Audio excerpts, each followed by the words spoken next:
roti butter. We're gonna make some saffron rice and some green beans with onions, and we're gonna bake up our almond pastry. We're gonna whip that up. So let's start by getting our rice going because that's the thing that's gonna kind of take us the longest. So we're going to do the wash of the rice because I know it seems a little ridiculous, but it is a very important step. So I'm going to put it in a fine mesh strainer. Don't put it in a regular colander or you'll lose half your rice. Fine mesh is where it is. And you're just going to rinse it. You don't need to rinse it forever. Just a good, 30 seconds to a minute does the job. But important, it's going to give you rice that's not mushy or stuck together, too starchy. This works well. So we're doing 2 cups of it because it's going to be kind of a bigger part of our meal, on there. And I love a good saffron rice or yellow rice. So we're going to give it a good shake. In my pan over here, I've got 3 cups of water. So 2 cups of rice and 3 cups of water. It's a 1 to 1.5 ratio.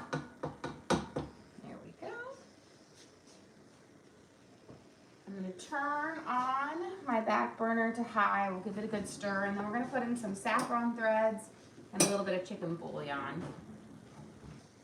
Let's give it a good mix first.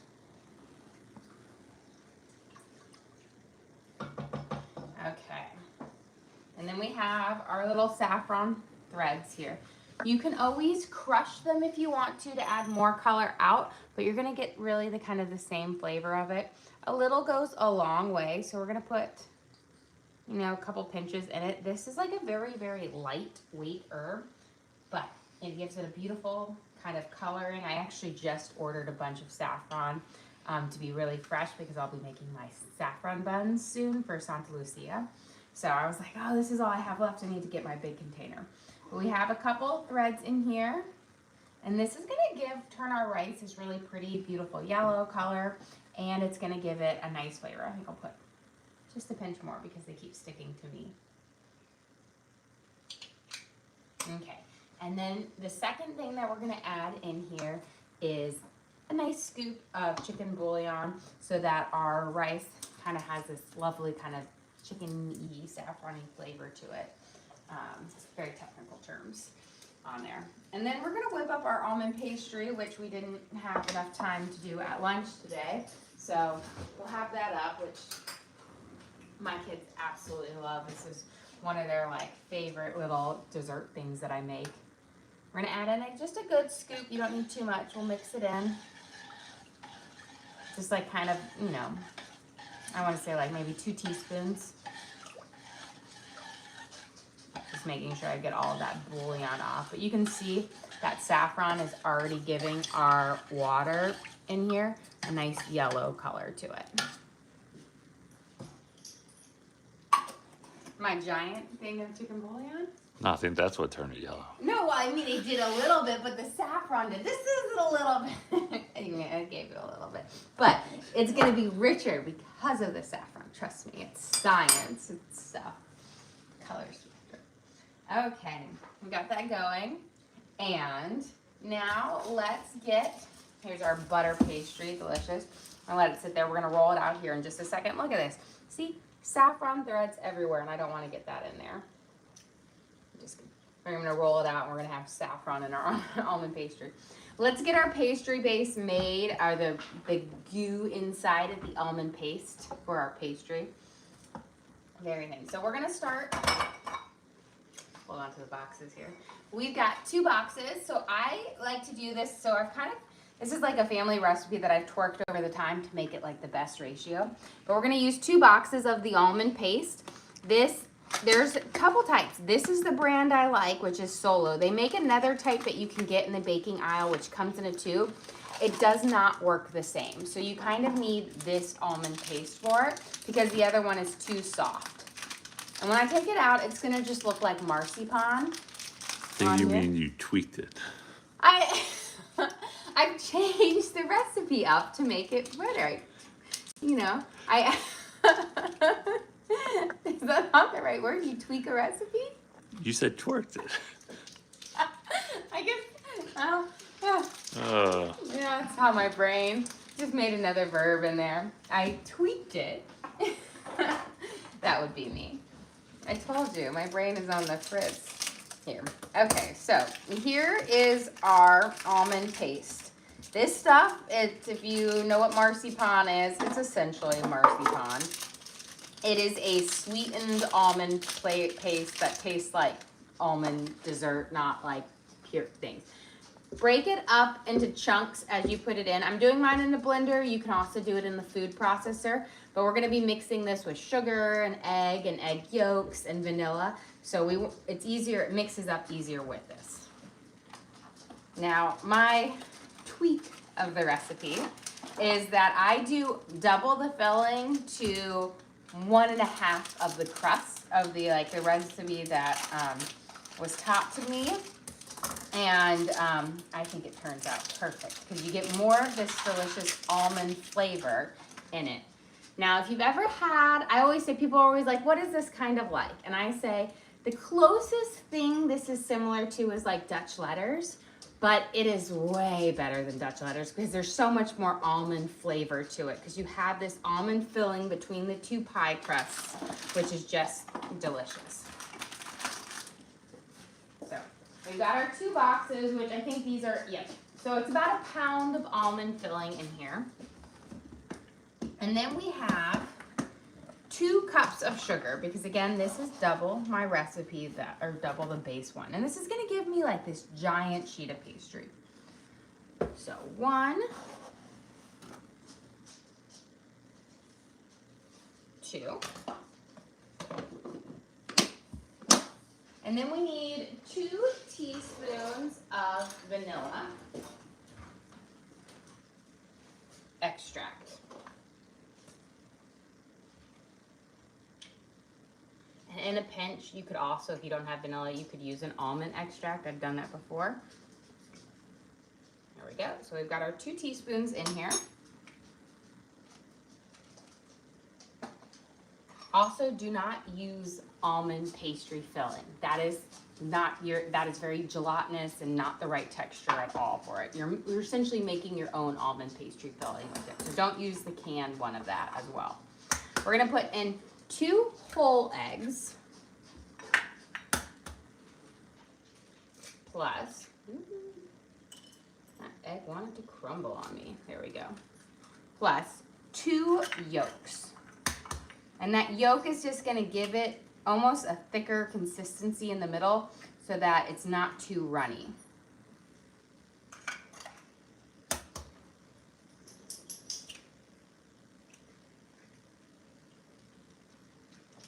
And you want the richness. You can't just sub out like 2 yolks for 1 whole egg because the richness of the yolks are really what give you the deliciousness. Now, I'm gonna do mine in my Vitamix. You can also do it, I've done it in food processors before or like those little like Ninja blenders. Vitamix just works really well for this. So, why do it? There we go. So I'm just gonna start it on low. Give it a second, kind of almost do like the pulse.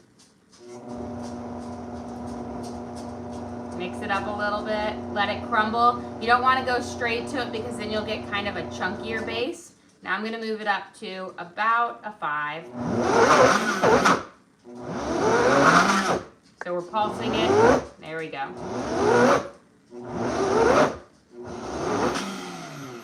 I'm gonna get my little spoon here, mix it down, because this is a really thick base to it. So it is a little bit challenging to kind of work with, but it's worth it. I'm gonna turn it down to a 1. Get it back on that slower base for it. And do the pulse, don't just try to blend it right away because this is a thick thing. But you can see we've already got it mostly mixed up. You just want to avoid any of the thicker chunks for it. Mix there, we're almost done.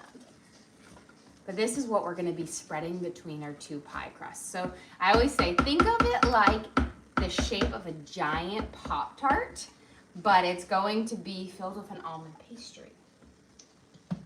Okay, put our lid back on, and then we'll do a quick. Here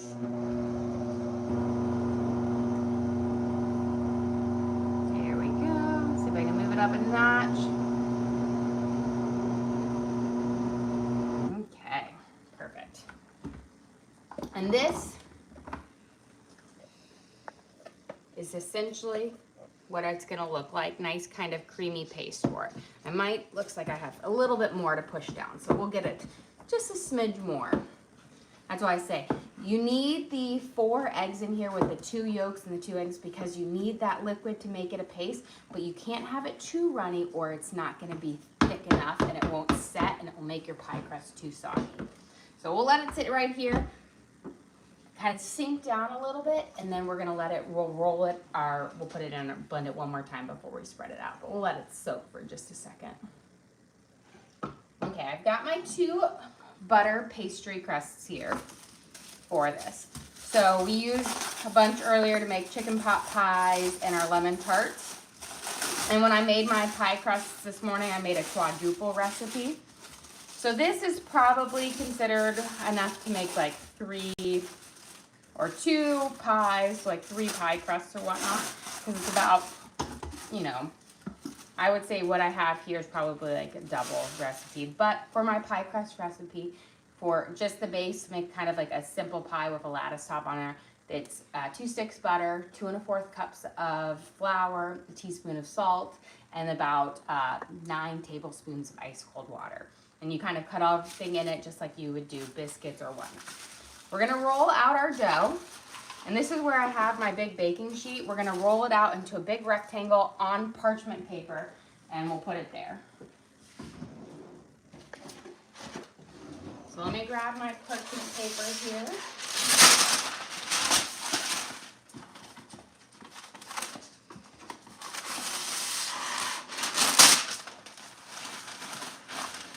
Slide this up. We're gonna get this going, and then we'll start working on our food. But luckily, this fish dish is a quick and easy dish to make, and we'll have that prepping up while we bake. So we've got our dough right here. I'm gonna grab my heavy rolling pin. Don't just roll it out on this. Put a second sheet on top because that's going to create a non-stick environment in the sense that you are going to be able to roll without your rolling pin having to stick or use extra flour. Now this dough has been chilling in the fridge for a while, so it's a little bit firmer, but that means we're going to have an even flakier crust. I tried to set it out like 10 minutes ago so it'd warm up just a little bit, but you want it cold. It just means it's a little bit harder to roll out. But when I made our like pot pies, you could see these just beautiful flaky layers on it. So I'm gonna start by trying to roll it out into a rectangle first by just slowly pushing it out. You don't want it in a big circle because again, we're putting it on a baking sheet, so we want it to be able to kind of transfer on there fairly easy. And then we're not gonna bake this on like parchment paper. We're gonna bake it on the metal baking sheet, which is going to give it a nice kind of crispy crust on it. I think it just works, it bakes up a little bit nicer than if you bake it on the parchment paper. Okay. Now let's see, our water for our base is starting to foam up a little bit, so we're getting a little bit closer on there. And roll this out. Let's give this a good stir real quick. Again, you just want to constantly stir it so you don't have any of your little syrup there, but you can really see it's got a nice kind of golden color for it. If you really want a stronger yellow, you can crush up your saffron as well to put it in there. There we go. Get this. And you can see Got it rolling out, and I don't want to go, we're going to go a little bit thinner. This is about, the thinness right here on this side is about how thin I want, so we just got to kind of roll this out about 50% more. Don't go paper thin, because you need it to have a little bit of, you know, base to hold it on there, so that you have a good kind of flaky, thick crust on both sides. This is where I say, you get your workout in, because rolling out cold pie dough, while it gives you the flakiest layers, is definitely an arm workout here.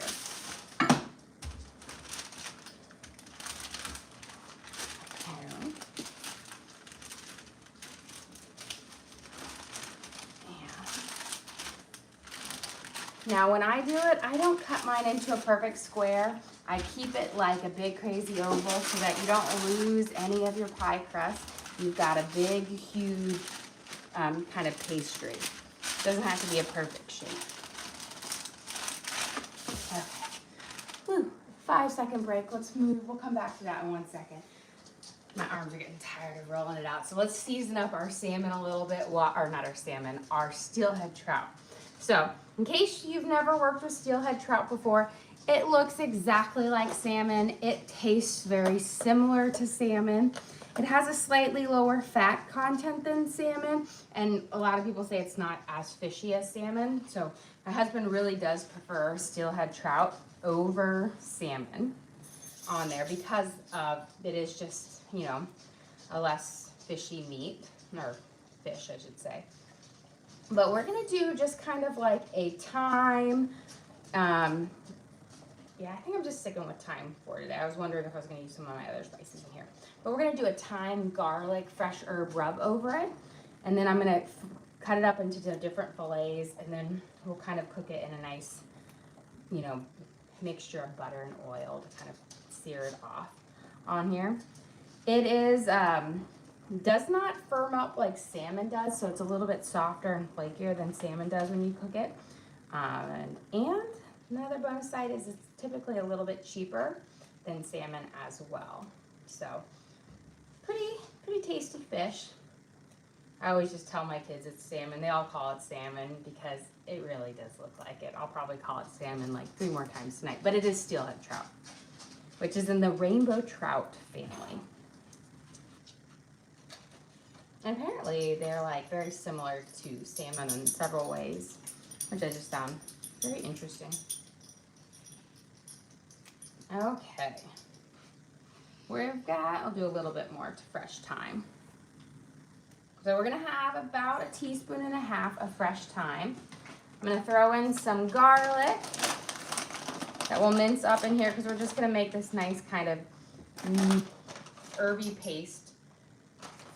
Got about 5 or 6 cloves of garlic. A couple of these are smaller, so I'm counting them as the same. You have a question? How many pounds of trout is that?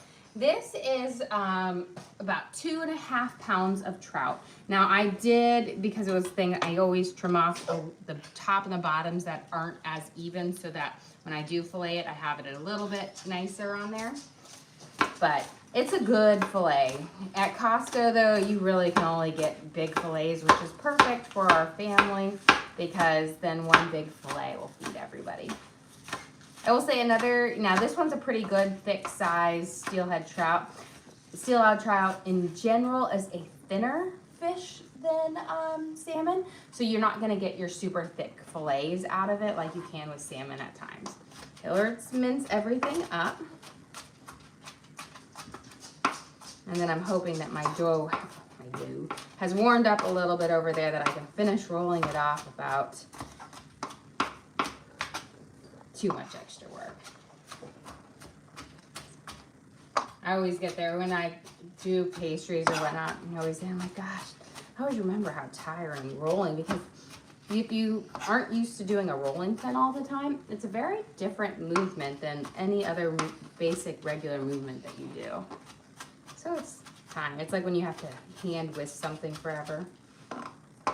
Okay, so here we've got our thyme, garlic, and green onion mixture, which is looking delicious.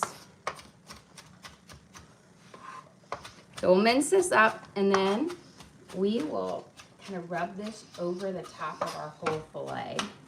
So we'll add this kind of great flavor in when we sear it off. Now, the steelhead trout does have skin on the bottom, so we'll only be seasoning one side. You have a question? Can you go over the difference of when to use the green or the white part of the green onions? So I find for garnishing, just use the darker green ones. If you are going to cook up your onion, green onion at all, you can definitely use the white parts. The white has a stronger onion flavor, so I do find that it needs a little bit of cooking. It's not as nice to garnish or eat added in fresh on there, just because it's a little bit stronger. Now, cooking it up, since I'm mincing it up, I can use the whole one because I don't have to worry about it holding its form as much. But the green onions, especially the darker green ones, they wilt a lot easier. And so they'll get mushy if you overcook them. Okay, now we've got this nice, lovely herb base that's gonna add a lot of flavor. Wash my hands real quick. Get a little bit of that garlic and onion flavor off. Sounds like I've got a good bubble going on over here. Beautiful. So I'm gonna give it a nice stir. And I'm gonna put the lid on. We're gonna turn this heat all the way down to low. And we're gonna let that rice simmer. Let me get my soup spoon. And now, let's see if my waiting an extra few minutes, much better. Okay, now I can roll it out. Sometimes when that butter's cold, it's just so hard to work with it. You know, step away for 5 minutes and let it just warm up just a smidge. You don't want it to get, room temperature, but it is a little bit easier to work with when it's not straight out of the fridge.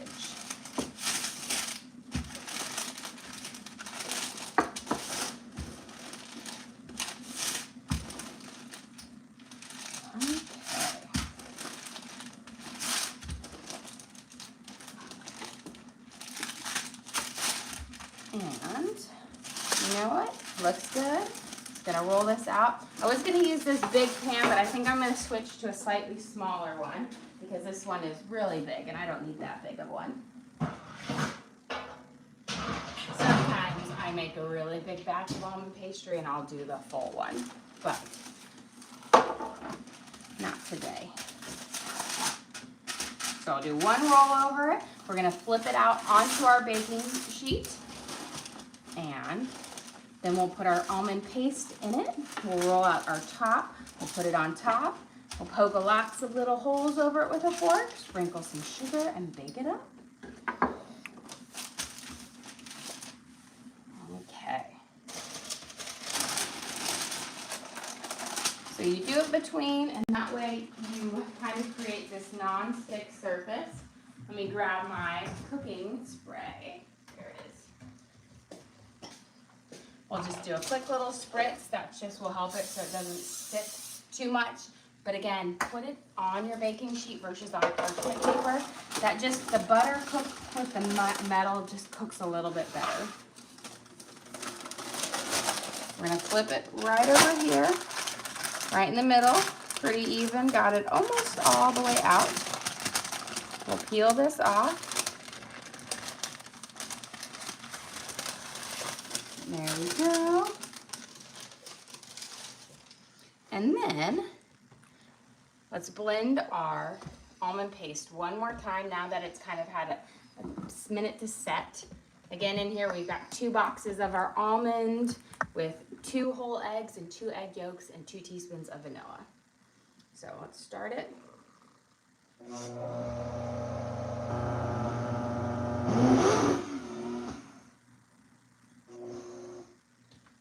Good mix. It's a very thick paste, so I don't want to mix it too much. Okay, I think we're good. So we've got our nice, lovely paste here. Now you can also do this in a food processor, or you can really go the old school way and do it in, like cut it up and kind of mash it. The thing is, you just want to get it mostly blended up in there. That's why it was really key to break it up into chunks, because it does a little bit of work. It's okay if you have a couple little chunks in there because it all kind of brings together. You just don't want to have big blocks. There we go.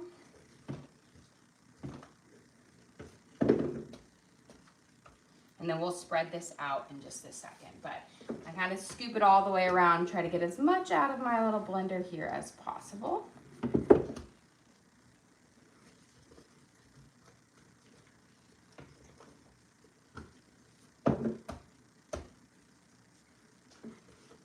think I got one more good scoop out of here. There we go. I'm going to move my blender out of the way. That way I have a little bit more room to work over here.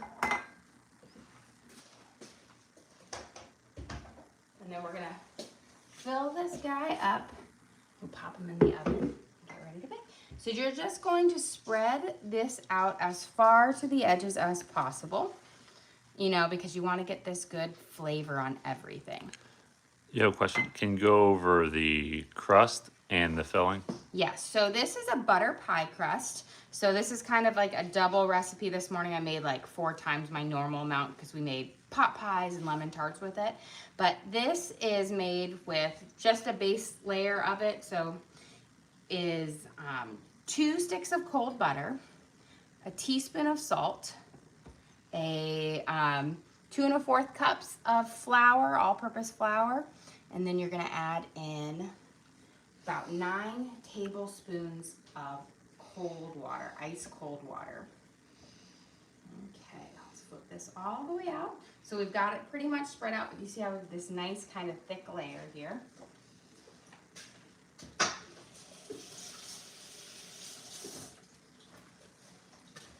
And we'll roll out our top. And we'll put it on there, and this is a lot softer now, so it's not going to be as hard to roll out.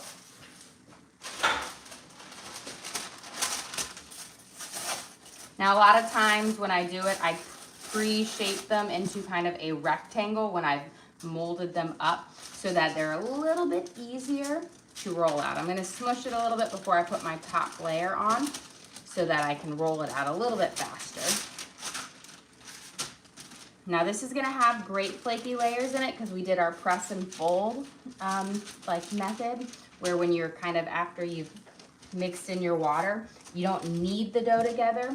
You press it over and fold, like you fold it over on top of each other, and then you press it down. Okay, so I'm just gonna help it out, get it a little bit out there.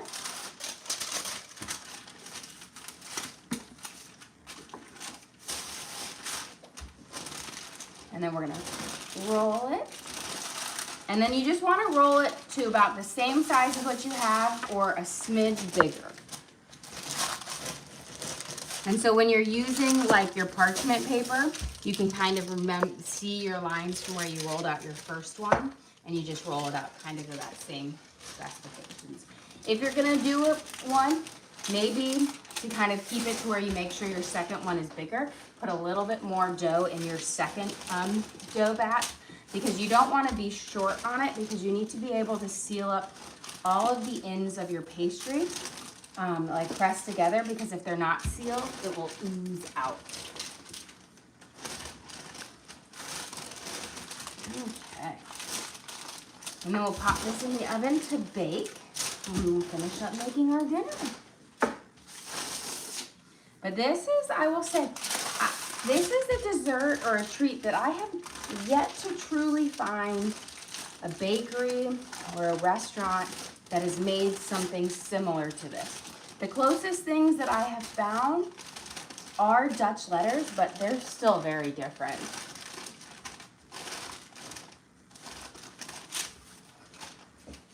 Okay, we're getting there. And I'm using a nice marble rolling pin because the heft behind it really does give you a little bit more force in moving it.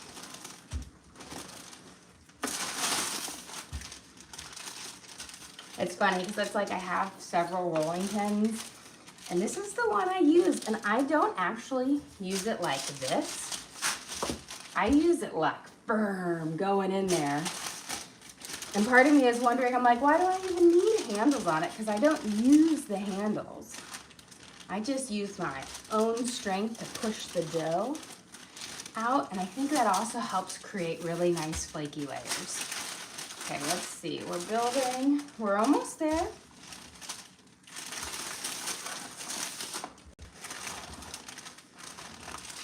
And then we get to do the fun part. This is all the work. So much work, and you know what? This is one of those desserts that is gone. The kids love it. All of my kids. I don't think I have a single one who doesn't like this one, which is nice because there's rarely desserts that everyone loves. There's typically somebody who's like, I don't like this.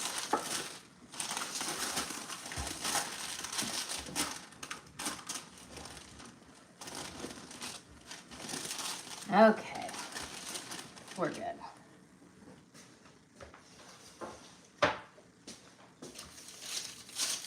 So we've got it. Try to make it nice and even.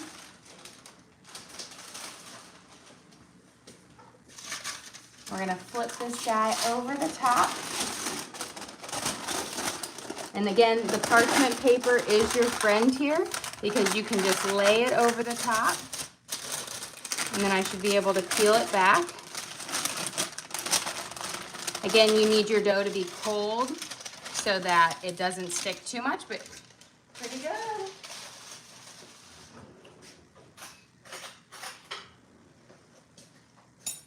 Now, what I like to do is if you happen to have any layers or things, you're just gonna kind of go around first, and we're gonna kind of pinch it all up together.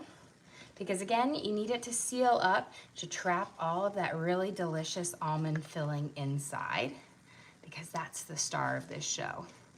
And if it oozes out, it doesn't cook the same as if it's stuck in this nice pastry.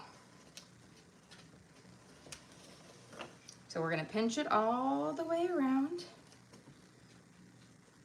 And if you have a tear in your pastry, but you have like an overflowage on somewhere else, just take it and kind of Frankenstein it and put it all together, you know, patchwork it. There we go. So now we have it all kind of pinched around like this. And now what we're gonna do is we're gonna go through with your fork in, not out, because you're kind of sealing it in and you're building a wall. You're gonna push it to get down just like this. And then what we're gonna do is we will poke a bunch of holes in it, then you sprinkle some sugar over the top, you pop it in the oven, and you bake it at 350 for about 20 to 25 minutes, depending on how big you make it, and it is done. There we go. So beautiful almond pastry here with our butter pie crust. You're gonna poke these holes in here because that's going to allow that crust to get nice and flaky, the moisture inside to steam out to keep, again, your crust nice and flaky.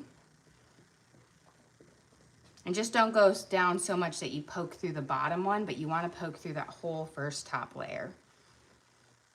And don't feel like you're adding too many pokes because you could always poke it a couple more times. There we go. And this is the key. You can't forget this step. You're gonna take sugar and you're going to dust a light coating over the top of it, just like this. You want enough to where you can see your coating on it, but it doesn't need to have too much of a pile. Just enough to really coat it, because this, again, is just a basic butter pie crust. There's no sugar in that.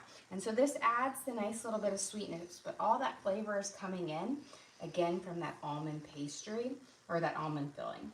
Okay, let's go pop this up into our oven. And we're gonna bake this at 350 and for 20 to 25 minutes. Essentially, once it starts to get golden kissed, then you're gonna be ready to take it out. And I found different ovens cook this at different times. It's just really depends on it. So I'm gonna put it in here. We'll do 23, halfway in the middle, and that should get us nice and perfect for it. But it can cook as early as 20 minutes if you have a smaller oven or cooks high or whatnot. Okay, well, let's get our steak, or not our steak, our fillet of steelhead trout, all herbed and seasoned up so we can pan sear it off.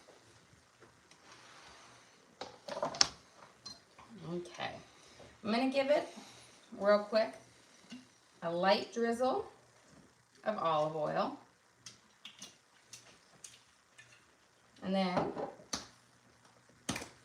we're gonna do a nice sprinkle of garlic salt.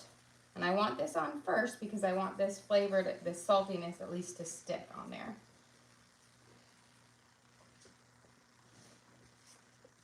I'm gonna do a good amount because I'm about to rub it around. And again, we're only seasoning one side of this. The bottom half has its skin on, so you can't season it. But that will keep it nice and juicy. We're gonna kind of pat it in there. Don't rub it. Patting it is going to allow those spices to stay on one thing.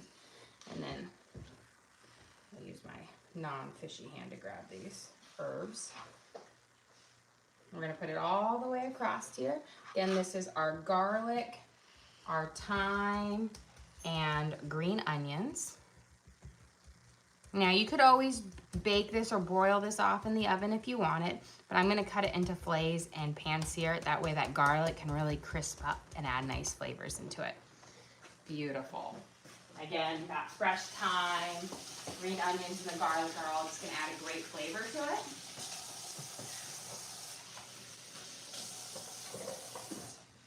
And if you are kind of turned off by salmon, this is a good one to try because it looks like salmon. It has a lot of similar qualities of salmon. It has good omegas, but it's not as fishy tasting as it because it is a trout. Okay, I'm going to take my knife here and we're going to kind of cut our fillets in here. So we're going to portion it up on here. Again, we have that nice kind of skin, so I've got to make sure I can cut through it. There we go.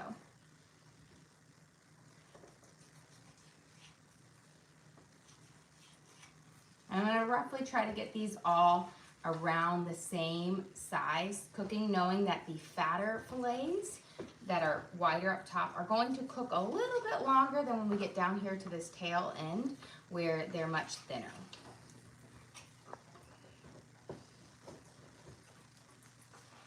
But I always feel like you don't have to leave, you know, when you get it, a big fillet like this, you don't have to leave it all in one thing because the big fillet, it means you really are only stuck with being able to grill it or do it in the oven, but you can cut it down and you can actually pan sear it as well. Do you have a preferred olive oil to cook with?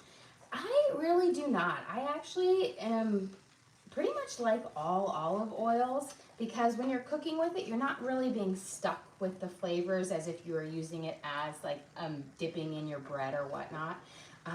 But I'm a girl who likes butter on their bread instead of dipping it in oil. So I really am not a huge stickler. I know some people swear by their olive oil or whatnot.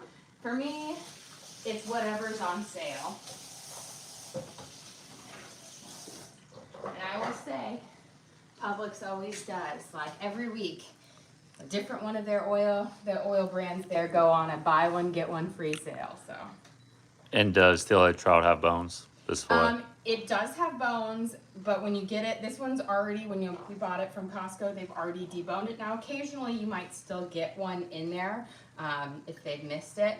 But I do find that Steelhead Trout has less bones in it than, say, salmon. I feel like salmon, because it's a thicker fillet, a lot of times they miss a bone or two in there. Okay, we'll get this ready for our green beans too. So I put in about a tablespoon of olive oil in here. We're gonna do a mixture of olive oil and butter when we sear off our fish here. I'm gonna start turning it on. And that's gonna give us the nice flavors of our butter, but allows you to cook it a little bit higher than if it was just straight up butter. Butter has a lot lower burning point because of those milk solids. But if you mix it with the olive oil, you can cook it a little bit higher because that olive oil kind of protects those milk solids a little bit more.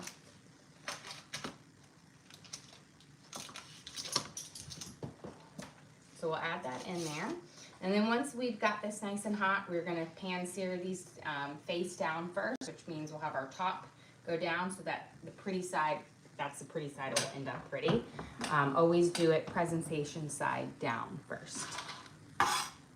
Okay, I'm gonna slide my herbs over here. Let's get our onions sliced up for our green beans and onions that we're gonna have with our trout and our saffron, I was gonna say risotto. I wanted to make a risotto, but I didn't have any of the risotto rice. I need to restock on it, so we're just doing a lovely saffron rice. But a risotto is delicious. Saffron risotto was the first risotto I learned how to make when I was a kid. And it was really big because at the time I was like watching Hell's Kitchen, and he always made this, it wasn't saffron risotto, but he either made the mushroom risotto or spring pea risotto in there, and I always watched it. And so I love saffron, so I was like, oh, I'm gonna make a saffron risotto and saute up some like seafood, so to kind of make a similar concept around a like a paella, but with a risotto. It was delicious. Okay, let's get in here. We're gonna get our onions in here. I did long and skinny because again, I want them to kind of cook up and be in the same kind of similar pattern as our green beans. So long and skinny, just like the green beans, so they complement each other in the pan. Wash my hands.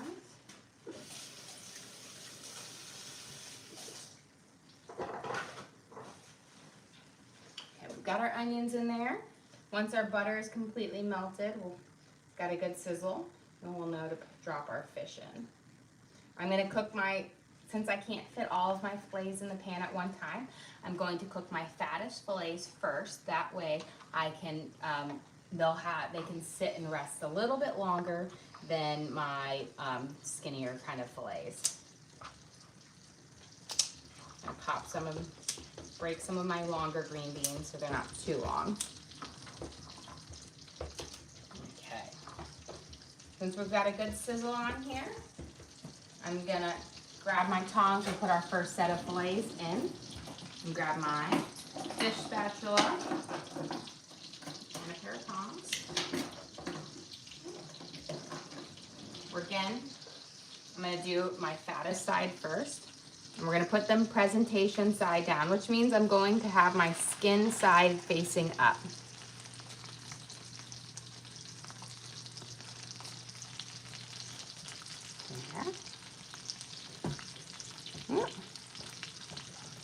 There we go. And I think I can fit 4 in here. That way I can get the last ones on. The last things. Make sure you leave a good little space between each one.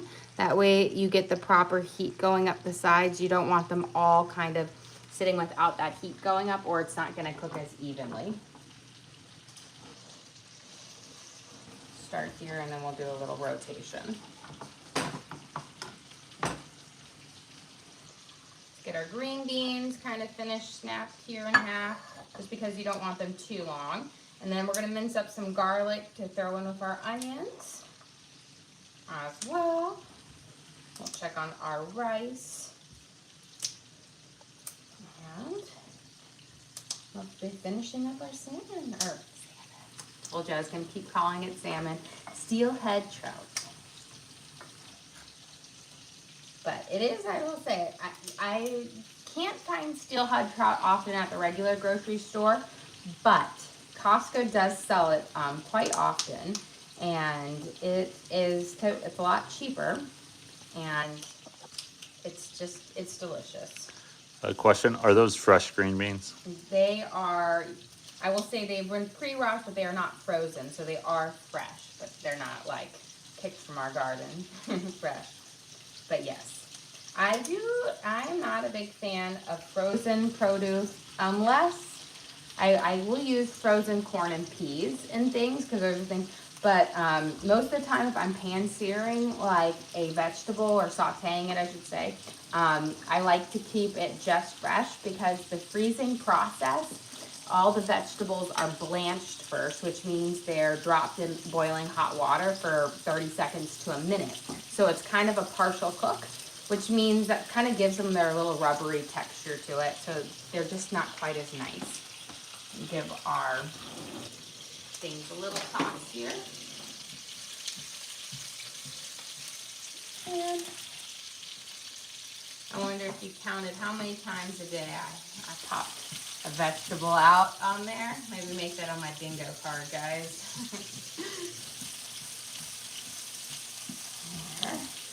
The rare thing would be when you don't. I know, that would be the rare thing.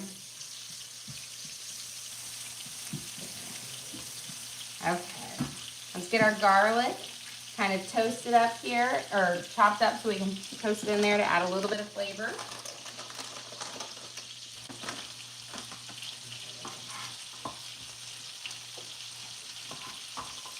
And we'll mince the garlic up. I will say, this is, you know how garlic, you can get it in a jar, you can get it semi-fresh like this where it's already been peeled, but still, hasn't been tempted. And then you can get the unpeeled where you have to do all the work. This stuff has a big return. It gives you all the same flavor as if you got like the super fresh garlic that you have to peel and take off all of its kind of outer skin first. And it took me forever to finally make the change because I was just so comfortable with my garlic. It was easy, simple. And they started making this in the bag stuff. Way more flavor and pretty easy to mince up. And I used to be like, oh, there's not much of a difference between garlic and garlic. And the more and more I used it, the one difference that I find is that garlic is more pungent and more acidic in flavor. This is minced up, freshly minced up, is just a lot more mild in there, but you still get that great thing, but with a less acidity. Okay, let's get our garlic in here. Mix it in there. It looks like a couple sprigs of thyme got in there as well, but that will just be delicious. I'm going to rotate my trout. We're going to flip them here in just a second. I always will know that they're ready is when you look on the side, you can kind of see it going up. But when I have a nice little brown crust forming on the very bottom of the edge where it's hitting the pan, that's when I'm going to know that it's ready to flip through.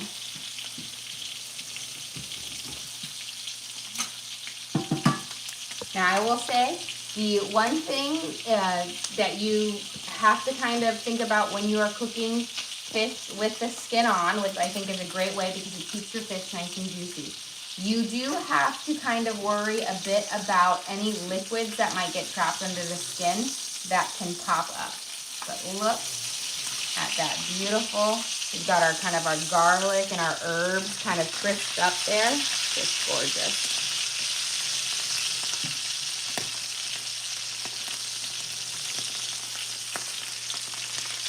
Beautiful.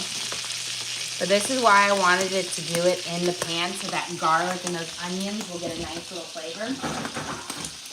I will say, when I was at Costco, they had one of these. It's a splatter guard. It's from IKEA. IKEA, not Costco. IKEA. When I was at IKEA in Atlanta, it's like right before Thanksgiving, I was like, oh, I've been meaning to get a splatter guard because it just helps you. Especially with that skin, because little bits of liquid can trap underneath there, and they will pop up because they'll escape and then they'll go whoop. Okay, we've got our garlic and our onions. You can see our garlic's getting a nice perfect little caramelization on there. Our onions are getting that nice little saute. We're going to throw our green beans in now.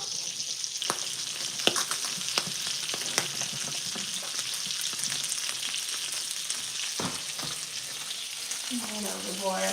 That one's really overboard. I'm going to turn this down to about a 4. We're going to pop these guys in. And then I'm going to add just a smidge of butter in here, not too much, like I'm going to say about a teaspoon of butter. Just gives a nice little bit of a flavor.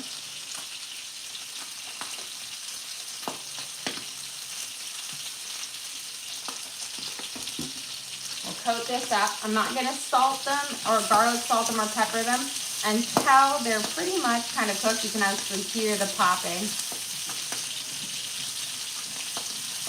There you go.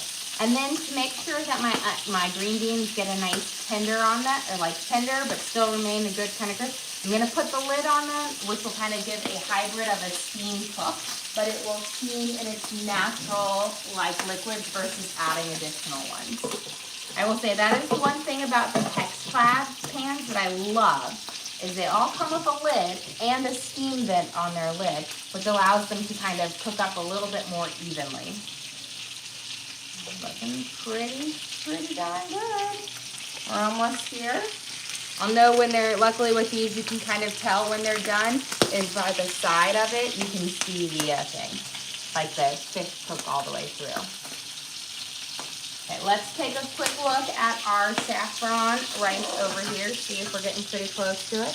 You can see the nice pops of yellow in there. When we stir it up, it will be just about. I'm gonna taste a little bit. I'm going to turn that off. And then we're gonna add, again, a little thing. We'll put it on here. We're not gonna mix it. We're gonna put about a tablespoon of butter in now. So a lot of people will put it in when they're boiling. For this, I'm putting it when it's done so it can melt over. We can coat it all up. And that way, you get that butter, you get the flavor of the butter more at the end, where when you boil and cook it in there, you don't notice it as much. Okay, I think these are about ready to transfer off. So let me grab a pan. We'll take our first kind of sets off here. Now, Janet, these are my fatter fillets, so I did them first because they can sit and kind of cool off and cook a little bit longer. Now, these don't have as high of a fat content as salmon. So with salmon, when you kind of overcook it, you'll start to see white fat coming up through it because it gets firm. You don't get that with the Steelhead Trout because it's not quite as fatty. Question, besides saffron, is there anything else with the rice? There is some chicken bouillon in there. So it's pretty simple, but delicious. So that chicken bouillon gives it a little bit more of a savory flavor to it. But it just, it really goes well with the saffron. Okay, get our next set of fillets in here.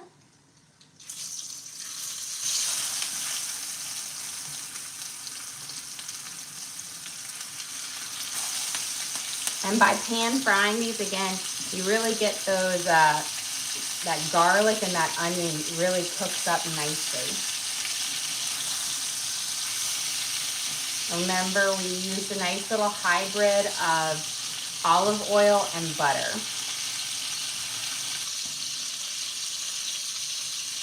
There we go. So we've got our nice kind of fillet there. Remember, leave a little gap between each one because if you don't, it's not going to cook as evenly through there and you could get some raw edges on it. That's why, like, when you cook a huge fillet, it takes a lot longer to cook because that big fillet, you have to cook it more to get through it, but when you slice it up, each piece will cook faster, which prevents your fish from drying out, which I think is nice. Okay. Again, presentation side down first. That is going to allow you to have this nice, pretty, like crunchy edge on top of it with it. And that is our like sauteed garlic, onions, and thyme. And then we'll flip it over and then we'll do the skin side. And that skin side acts like an insulator, so it will keep your fish nice and juicy and tender on there. And then, you know, kind of prevents it from drying out. Here are our beautiful green beans. You can see they're already starting to turn this nice, vibrant green. That's when you know that they're getting to this nice, tender, crisp stage where you've got they're tender, but still have that little firm texture to it, which I find is like the perfect, because you don't want your green beans to get mushy, and you don't want them rubbery either. So it's kind of that perfect where you can bite through them, but you still have a little bit of that crunch. Pop this on. Then we'll season them up with some garlic and garlic, salt, and black pepper. Let me grab my black pepper over here. And we're gonna grab some onion powder on here. And we've got about 2 minutes left on our almond pastry, and we will be about ready to serve up here in just a second. So I'm gonna sprinkle my onion powder over these. This is actually the thing I love. We have onions in here, but the onion powder is going to like cling to the green beans and give it so much flavor, extra flavor. Black pepper is a key here. It really enhances the green beans. Adds a little bit of kick to it, but it's not spicy, but it is nice. I use a good amount. We're gonna use, between a teaspoon and a half a teaspoon, so around there, but good amount of the black pepper. And then we've got our garlic salt. Sprinkle it around. Okay. And check on our salmon, or our steelhead trout. It just reminds me of that time I was cooking with the with yellow squash, and I could not for the life of me stop calling it zucchini. Beautiful. Look at that. Now these are much thinner, so they cook up a lot faster. But do you see how we've just got that beautiful kind of lovely sear on it? Now again, if you have a splatter guard, put it on. If you could do a lid or drape a big paper towel over it, as long as you don't have a flame, if you just have an electric. Putting a lid on it, the problem is when you end up steam cooking it with a mesh in like this, it kind of prevents the steam from building up in there and steaming your fish. So it just allows that high heat to kind of cook it. Okay, let's coat up our green beans here. Beautiful.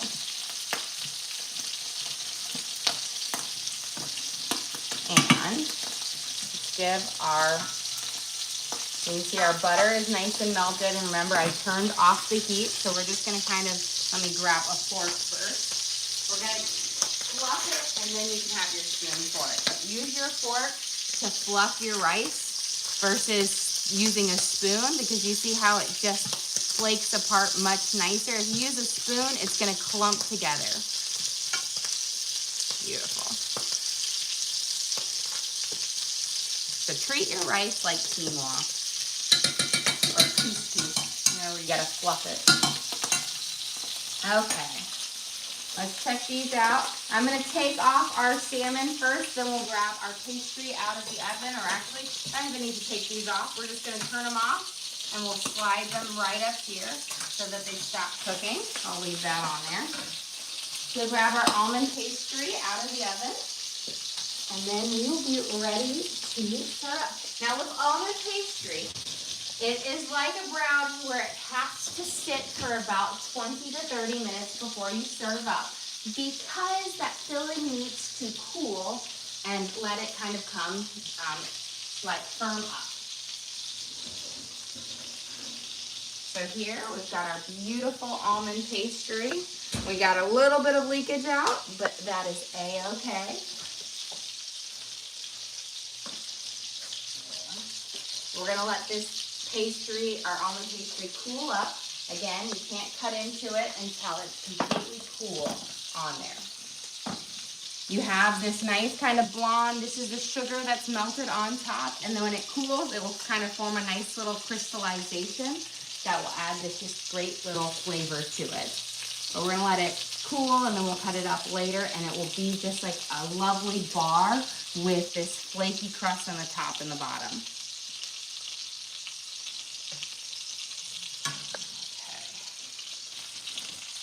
Let's get ready to serve up dinner. Slide all of this out of the way.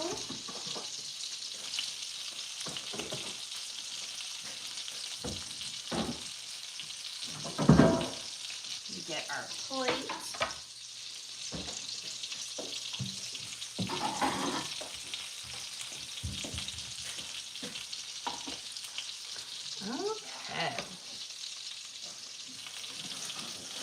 We got our green beans, our saffron rice, and our delicious trout. We need a scoop. Okay, and let me grab my tongs. For dinner tonight, we have our saffron rice that we made using jasmine rice. We added in chicken bouillon and saffron petals in here, so it has this nice golden yellow coloring to it. We will serve it with our black pepper and caramelized onion, green beans, and then of course the star, we've got our lovely steelhead trout that we seasoned up with garlic, fresh garlic, green onions, and thyme. And then for dessert, once it's completely cooled down, we will cut our almond pastry into bars and enjoy a delicious little treat. But again, it has to cool down and firm up just like a brownie. Well, guys, thank you so much for joining us here. Don't forget to like and subscribe. I try to do live cooking shows every single day, kind of show you what we're making for our family and hopefully teach you guys something along the way. Again, we do upload all of our videos to the link on our page, so if you ever want to recreate any of our recipes at home, you can just go to our page, search for what we made, our steelhead trout and saffron rice, and you can watch and cook along with me again. We also have a link to our Amazon storefront that has all of our different cooking gear and gadgets. I've got my hex clad, my all clad, my knives, my cutting boards, bakeware, all the different things I use in the kitchen I have in there for you guys to check out. But again, thank you so much for joining us here. Don't forget to like and subscribe.